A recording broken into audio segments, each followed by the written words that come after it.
are we sports crazed? Ooh. What? Ooh. You mean generally as people or in this town specifically? All I know is this town. Yeah. It's whew. And what a time, what a moment we're living in. Can you imagine it? Reds are a half game up in the Central right now as you and I are talking.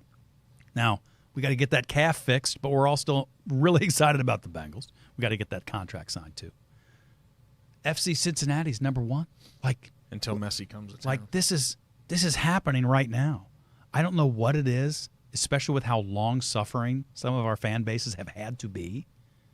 But it's when our teams are winning, it affects the community psyche. Like that is a real palpable thing. I don't know how much you remember Ghostbusters 2. Mm-hmm. Do you remember the ooze? Yeah. And if everybody was happy, the ooze did good things. Yep. And if everybody was upset, the ooze was no good, right? Like the ooze is good right now. It's real good ooze. Like that slime is kicking. I love that. By the way, the fact that you could go on a Ghostbusters 2 reference with me, I really appreciate it. That's my favorite one, too. Right, like it's really good. It's highly undervalued. Yep. Yeah, okay, good. But, man, the downs feel so bad. Yeah. They feel so bad. And I'm mad that I'm a fan in those moments. Yes, and I think you can be a fan and still be upset with the team. Like sometimes when things are going good, some folks like to be on that, well, even when they were terrible, I was still, well, I mean, that's great. And you should be very proud of that. But, like, I was ready to quit sometimes. It hurt a lot. It hurt, and it got to the point with certain Bengals seasons where you just were waiting for the bad thing to happen. Like, even if it seemed like it was going well, you were waiting for the It's like being a Cowboys fan. You were waiting for the field goal to be missed. Mm-hmm. You were waiting for the penalty to happen when the game was won.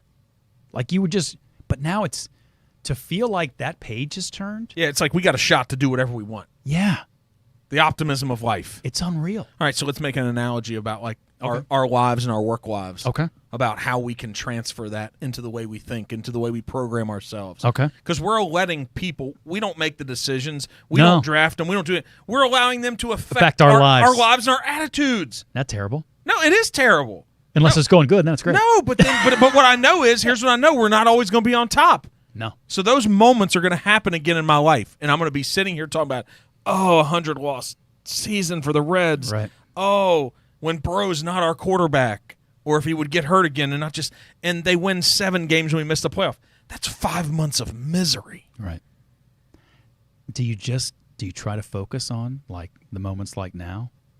No, because they're over. But think about how long in this town people have hung on to the big red machine. Like for some folks here, that glory still rings true.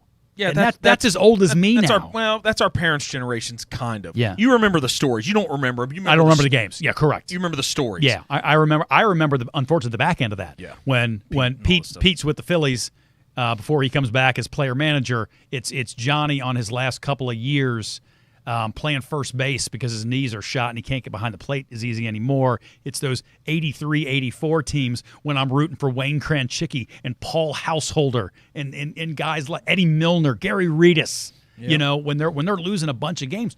But you know what? I remember that because I was a kid. But you remember 90, though. Oh, I remember 90. Here's how I remember 90. Game 4, same night as my junior year homecoming dance. Playing the Oakland Athletics. The girls are all in dancing. The fellas were all out in the lobby. There's 700. Because there's a TV. They had a TV in the lobby. World Series. Yeah. Okay. So we're watching the game.